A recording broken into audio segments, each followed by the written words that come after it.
বন্ধুরা, আপনারা কি কখনো ভেবে দেখেছেন যে আমাদের এই পৃথিবীর সবথেকে বড় রহস্যগুলির মধ্যে একটি হযরত ইমাম মেহেদী আলাইহিস সালামের কাহিনীতে কি লুকিয়ে আছে?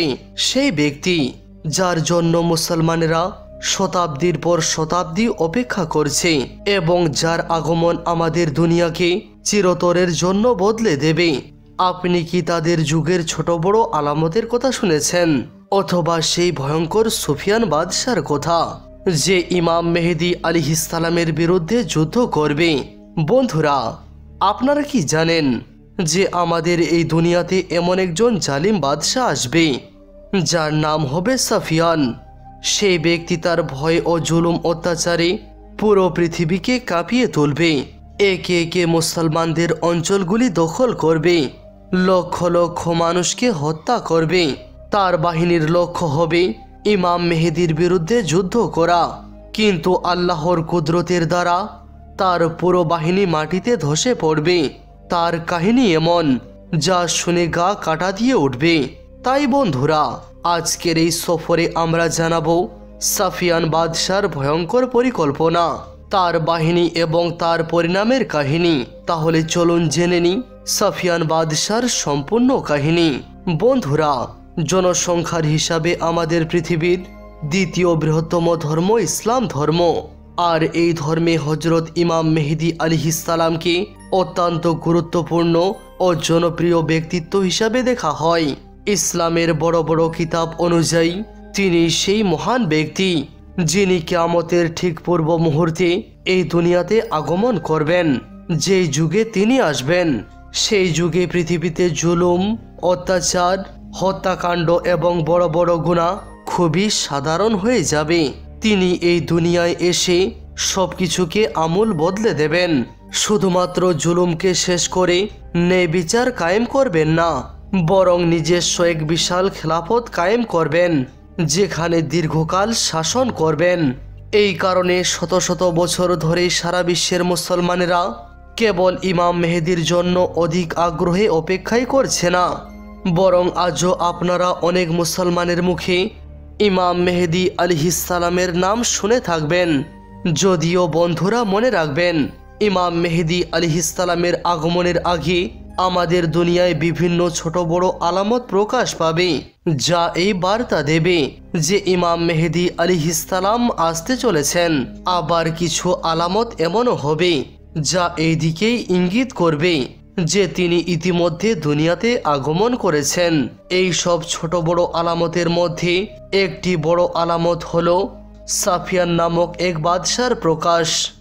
সাফিয়ান নামের এই বাদশাহ এতটাই ভয়ঙ্কর ও জালিম হবে যে শুধু শুনেই আপনারা অবাক হয়ে যাবেন। এই সাফিয়ান বাদশাহ নিজের জুলুম ও বর্বরতার সকল সীমা পার করে ইমাম মেহেদী আলাইহিস সালামের বিরুদ্ধে যুদ্ধের জন্য বেরিয়ে পড়বে, কিন্তু যুদ্ধের আগে পথেই তার পুরো বাহিনী ধ্বংস হয়ে যাবে। তবে বন্ধুরা, এখন প্রশ্ন হলো, এই সাফিয়ান কে হবে? সে কোথা থেকে আসবে? আর তার বাহিনী কেন মাটিতে ধসে পড়বে? সে কেন ইমাম মেহেদীর বিরুদ্ধে যুদ্ধ করতে যাবে? আসুন এই সব কিছু জানার চেষ্টা করি। রেওয়ায়েত থেকে জানা যায়, যখন হযরত ইমাম মেহেদী আলাইহিস সালাম আমাদের দুনিয়ায় আগমন করবেন তখন তার সাহায্যে খোরাসান অঞ্চল থেকে, যেখানে আজকের যুগের ইরান ও আফগানিস্তান অন্তর্ভুক্ত, একটি কালো পতাকাবাহী বাহিনী রওনা হবে। এই বাহিনী ইমাম মেহেদীর সাহায্যের জন্য যাবে এবং পরে তার ফৌজে যোগ দেবে। আসলে খোরাসানের এই কালো পতাকা বাহিনী এক ভয়ঙ্কর ও জালিম বাদশার বিরুদ্ধে যুদ্ধ করতে যাচ্ছিল, যে একে একে সমস্ত মুসলমান দেশগুলি দখল করে নিচ্ছিল। কিন্তু পরে তারা খবর পাবে যে হযরত ইমাম মেহেদী আলাইহিস সালামের দুনিয়ায় প্রকাশ ঘটেছে।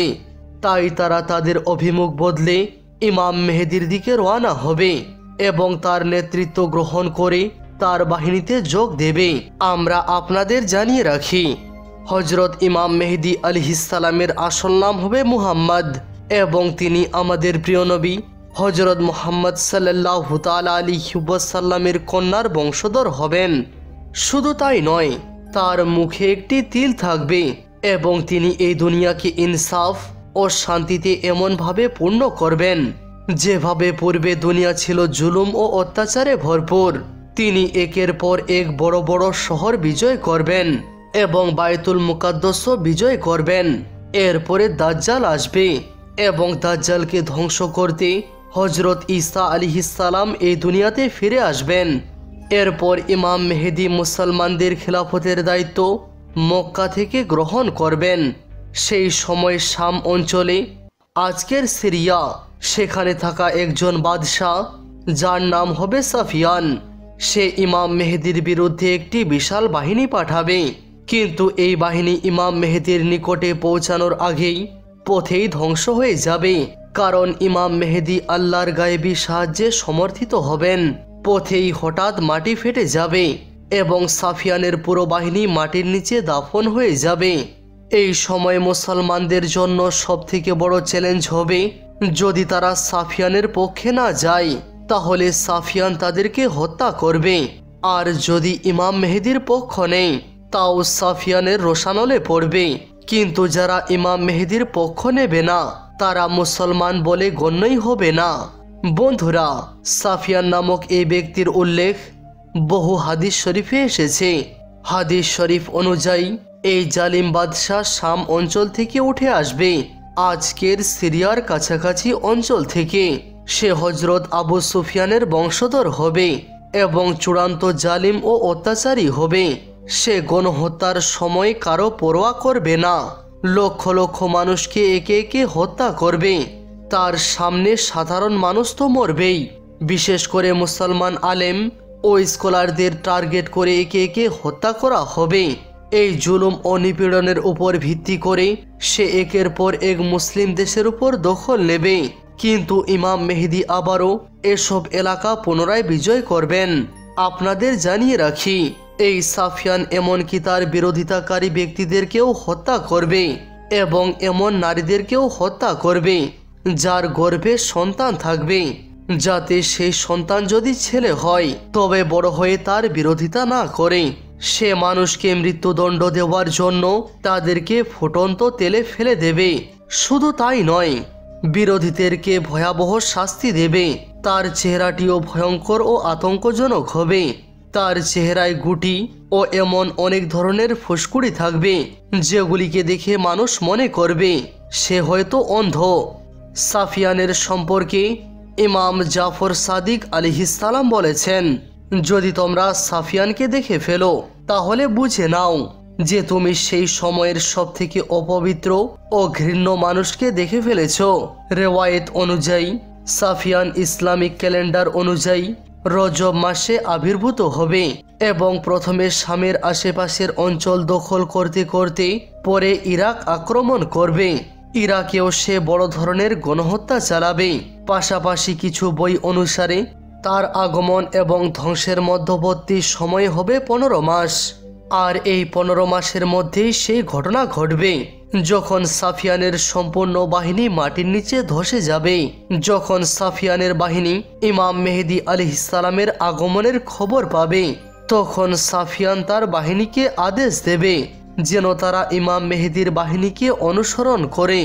ফলে তার বাহিনী হযরত ইমাম মেহেদী আলাইহিসসালামকে অনুসরণ করতে করতে আরবের একটি অঞ্চল যার নাম বাইদা এর নিকটে পৌঁছাবে। ঠিক তখনই হঠাৎ করে মাটি ফেটে যাবে এবং পুরো বাহিনী সেই মাটির নিচে তলিয়ে যাবে। এই পুরো বাহিনীর মধ্যে মাত্র 2 জন মানুষ থাকবে যারা নিজেদের প্রাণ বাঁচাতে সক্ষম হবে, আর তারাই ফিরে এসে সাফিয়ানকে এই ঘটনার পুরো বিবরণ জানাবে। বন্ধুরা, যদিও সাফিয়ান ও দাজ্জাল দুজনের উদ্দেশ্য প্রায় একই এবং কাজগুলো অনেকটা একই ধরনের, তবে পার্থক্য হলো এই যে যেখানে দাজ্জালের সকল ষড়যন্ত্র হবে গোপন ও প্রতারণামূলক, মানুষকে ধোঁকা দিয়ে বিভ্রান্ত করবে, সেখানে সাফিয়ান তার সব ষড়যন্ত্র প্রকাশ্যে করবে। সে খোলাখুলিভাবে বিরোধিতা করবে এবং সম্পূর্ণ প্রস্তুতি নিয়ে যুদ্ধেও নামবে। বন্ধুরা, আজকের আমাদের এই ভিডিও এখানেই শেষ করছি। ভিডিওটি ভালো লাগলে অবশ্যই লাইক করুন, আপনার বন্ধুদের মাঝে শেয়ার করুন। ভিডিওটি দেখার জন্য ধন্যবাদ।